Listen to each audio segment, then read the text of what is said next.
Now you need to get out your blank unit circle that you printed from My Math Lab. It should say fill in the unit circle at the top.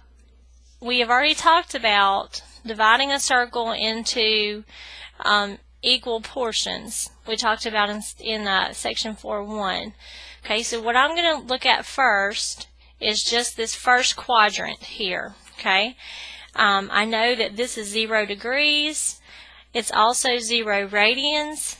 And the ordered pair that's here, since this is a unit circle, is 1, 0.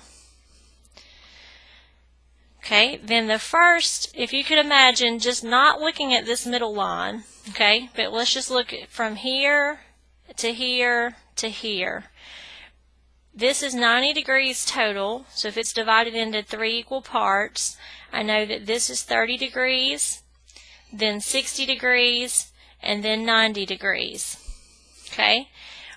And then remember the middle one here, if it's 90 is divided into 2 equal parts, this is 45 degrees. Okay, in the next blank next to these, I want the radian equivalent to these degree measures. So we can multiply by 180 over, or pi over 180 to get the radian measure. Try to remember these if you can, that for 30 degrees, that is equivalent to pi over 6 radians, and 60 degrees is equivalent to pi over 3 radians. And I'll tell you the way I remember is that the 60 goes with the 3, the 30 goes with the 6, you know, that it's just kind of opposite. And then we can go ahead and do 45. That is equivalent to pi over 4. And I remember that just by saying the 4's go together.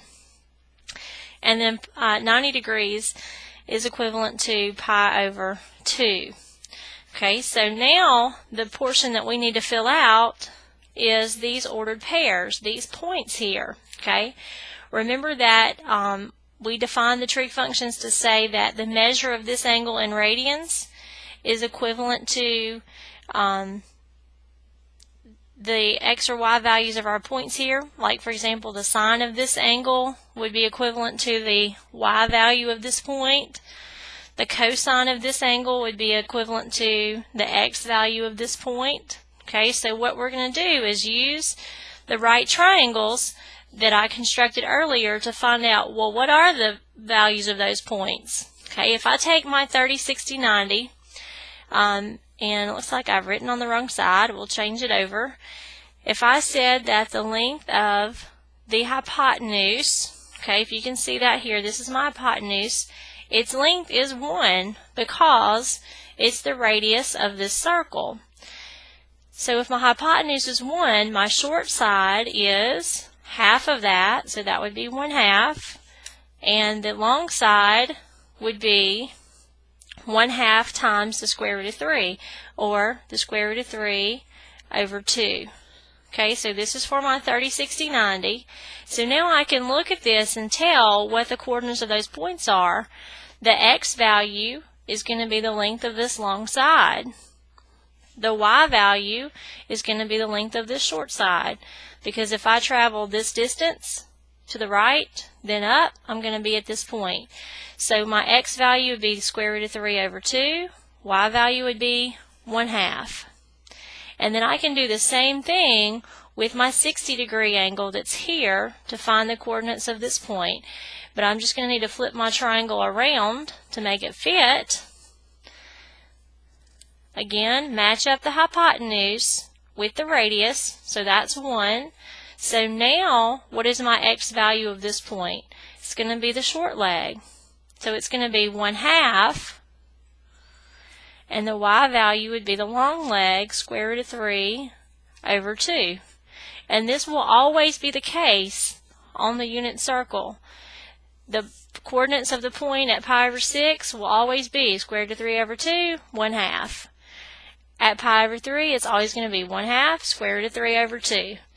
Okay, let's look at what it is for the 45 degree angle. We have to use the 45, 45, 90 triangle. Again, match up your hypotenuse with the radius. So that's a 1. The length of each leg is the square root of 2 over 2. Square root of 2 over 2. So that's going to be the x value. and the y value. And again, that will always be the value of that point here on the unit circle. Okay, then we need to fill out here, which would just be 0, 1. If you can learn this first quadrant, all of the values are going to be the same as far as the points go in the other 3 quadrants, just with different signs. Okay, so it will help you if you can learn and study this first quadrant first, and we can use that to fill out the rest of the unit circle.